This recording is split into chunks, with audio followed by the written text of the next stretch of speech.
નમસ્તે વિદ્યાર્થી મિત્રો, આજે વાત કરવી છે ધોરણ 7 અને વિષય ગુજરાતીના ચેપ્ટર નંબર 6 અવિરામ યુદ્ધના સંપૂર્ણ સ્વાધ્યાયન પોથીનું સોલ્યુશન મેળવીશું. એ પહેલાં ચેનલની અંદર પ્રથમ વખત આવ્યા છો તો મિત્રો ચેનલને ખાસ સબસ્ક્રાઇબ કરી દે. વિદ્યાર્થી મિત્રો, અવિરામ યુદ્ધ આપેલા શબ્દોના દરેક મૂળાક્ષરો ઉપરથી નવો શબ્દ બનાવો.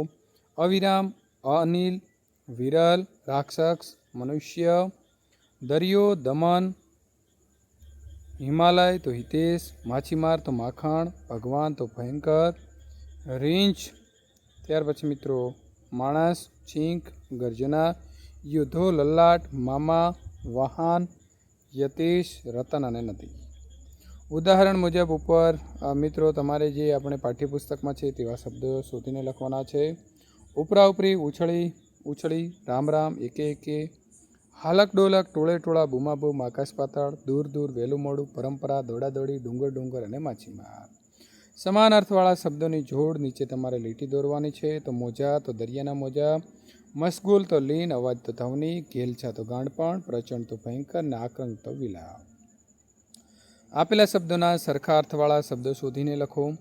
તો પવન તો અનિલ અથવા સમીર, દરિયો તો સમુદ્ર અથવા સાગર, અવાજ તો નાદ અથવા રવ, હોડી તો વહાણ અથવા નાવ, ખુશી તો આનંદ અથવા તો હરખ, મૃત્યુ તો અવસાન અથવા તો મરણ, આકાશ તો આબ અથવા ગગન, ધરતી તો ધરા અથવા જમીન, પાણી તો જળ અથવા સલીલ.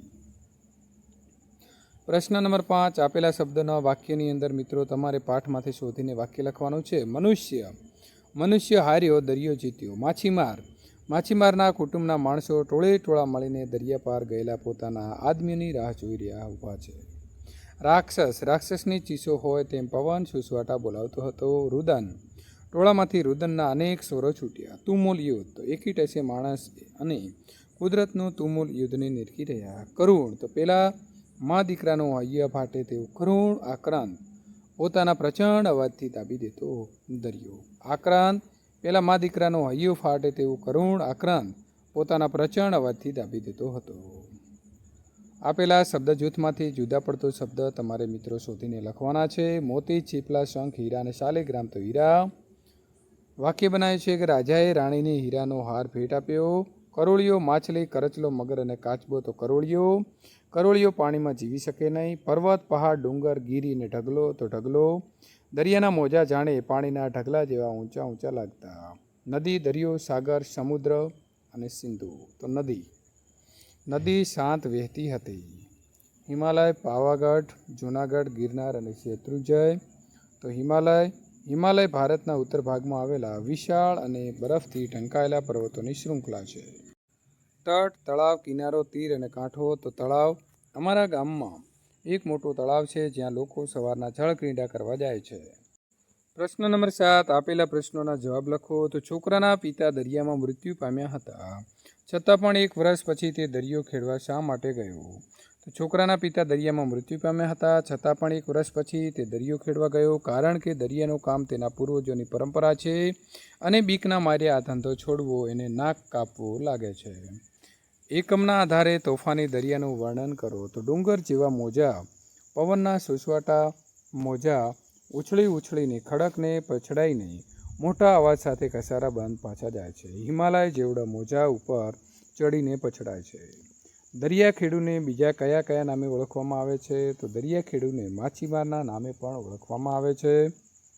માણસ હાર્યો અને દરિયો જીત્યો એવું લેખક કયા અર્થમાં કહ્યું?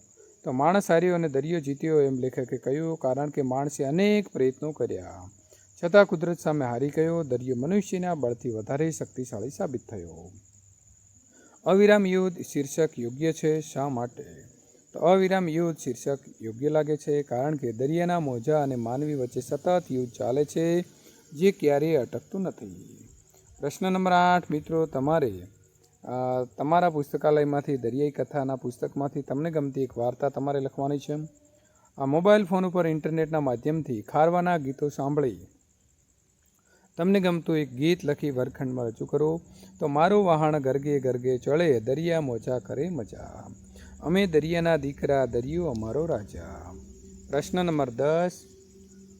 બોક્સમાં હોડીનું ચિત્ર દોરી આપેલા શબ્દોમાંથી દરિયાને લગતા શબ્દો હોડીમાં લખો અને કુદરતી દ્રશ્ય ચિત્ર દોરી તેના લગતો શબ્દ તેમાં લખો. તો સાગરખેડુ, પાણી ભરતી, દીવાદાંડી, માછલી, ઓટ, હલેસા, મોજા, હોકાયંત્ર, લંગર, બંદર અને કુદી. સંધ્યા, સૂર્ય, વૃક્ષ, નદી, પશુ, પક્ષી, પહાડ, ફૂલો, ગોવાળ, ઘર અને બળદગાડું. વિદ્યાર્થી મિત્રો, આ પ્રકારના બીજા સોલ્યુશન મેળવવા માટે અહીં આપેલી એન્ડ સ્ક્રીન ઉપર ક્લિક કરી શકો છો.